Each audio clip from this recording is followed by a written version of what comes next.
Olá pessoal! No vídeo de hoje nós vamos falar um pouquinho de como lidar com os familiares de pacientes internados em hospitais. Nem sempre é fácil lidar com familiares de pacientes. Então, nesse vídeo eu vou mostrar para vocês 4 características, embora existam muitas, de que os familiares dos pacientes podem apresentar e como lidar com cada uma dessas situações. Então, fiquem ligados nesse vídeo.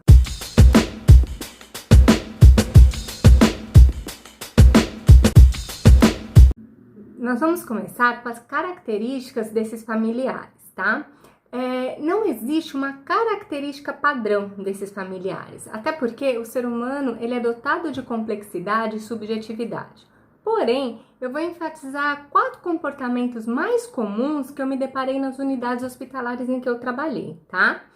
Então, vamos lá. Eu vou começar com os familiares superprotetores. Como é que eles se comportam? Os familiares superprotetores, eles acreditam que se eles estiverem 24 horas ao lado do paciente, ou seja, eles não arredarem em pé do lado do paciente, nada de mal vai acontecer para ele. Ou seja, o quadro dele clínico não vai se agravar, ou ele não vai morrer. Então, eles acreditam que eles têm o poder de evitar algum mal para esse paciente. Qual que é o transtorno disso? Muitas vezes esses pacientes eles estão internados na UTI, né? E nem todos os hospitais eles oferecem condições para os familiares ficarem na UTI. E sendo assim, eles não podem permanecer como acompanhantes. E aí, qual que é a intervenção do serviço social? Porque geralmente isso recai para o serviço social.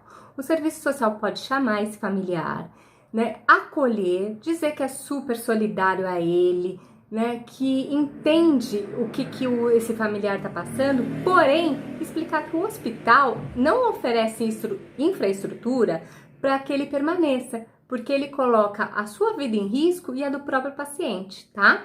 Então, assim, é importante vocês esclarecerem também as regras institucionais, tá? Tem UTIs que eu sei que oferecem condições para os pacientes ficarem, e tem UTIs que não, tá? Então, se elas não oferecerem, vocês expliquem para eles por que eles não podem ficar. A segunda característica são os familiares que têm algum sentimento de culpa em relação ao paciente. Alguma coisa que foi mal resolvido entre eles, enfim, e que ele tenha um certo remorso. Esse tipo de familiar, ele costuma se comportar não aceitando um prognóstico ruim, né? Ele tem uma resistência muito grande a um prognóstico ruim. Então, vou dar um exemplo aqui para clarificar. Então, supondo que está um paciente com câncer terminal, né? Já está em estágio, assim, terminal. Aí, esse familiar, ele quer porque quer que esse paciente, ele seja transferido de hospital, seja transferido de médico, porque ele não consegue aceitar que esse paciente, ele está chegando na finitude dele. E aí, ele pode causar vários transtornos no hospital. Então, o que vocês podem fazer? Vocês podem chamar esse familiar desse paciente, juntamente com a equipe interprofissional, e o médico explicar novamente para ele qual que é o diagnóstico desse paciente e o porquê que ele não pode ser transferido. O serviço social, o que o serviço social pode fazer?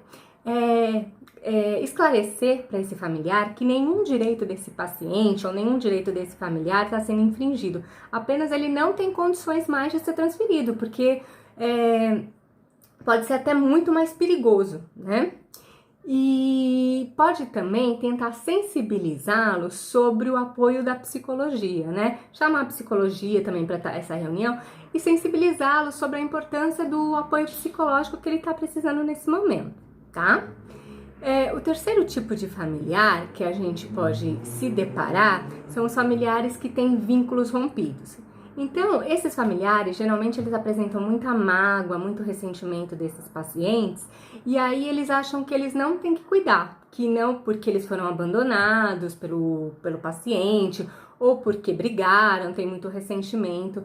E aí, o que o serviço social vai fazer? O serviço social vai apelar para a legislação, né? Dizer que entende, né, essa questão familiar, né, que é solidária também, porém, a sua obrigação é alertá-los quanto à lei. E a lei é clara, né? O familiar tem que cuidar, né? Não importa, assim, a lei não menciona que se o familiar não tem vínculo ou esses vínculos foram rompidos, que o familiar não tem que cuidar desse paciente que está doente, ele tem que cuidar sim. E você vai ter que chamar atenção para as implicações legais, que é encaminhar, por exemplo, para o Ministério Público, tá?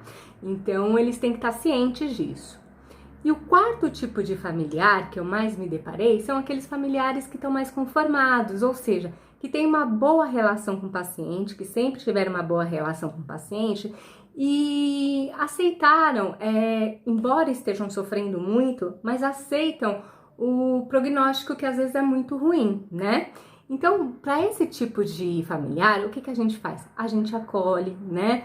Escuta, somente escuta, né? E dá as orientações necessárias. Então, vamos supor, de seguro, dá orientação sobre, vamos supor que é um caso de óbito, então você vai dar uma orientação sobre os trâmites funerários, isso se ele pedir, tá bom? Se ele não pedir nenhum tipo de orientação, aí você só vai escutá-lo e vai fazer esse tipo de orientação em outro momento. Gente, isso são só apenas algumas sugestões de como que a gente pode tentar minimizar uma situação que é muito difícil, né? Porque os familiares, a gente tem que ter em mente que esses familiares, mesmo que eles não tenham vínculo, o vínculo seja rompido, enfim, todos estão em sofrimento, tá bom? Então, dúvidas, sugestões, põe aqui embaixo pra mim. Um beijo e até o próximo vídeo.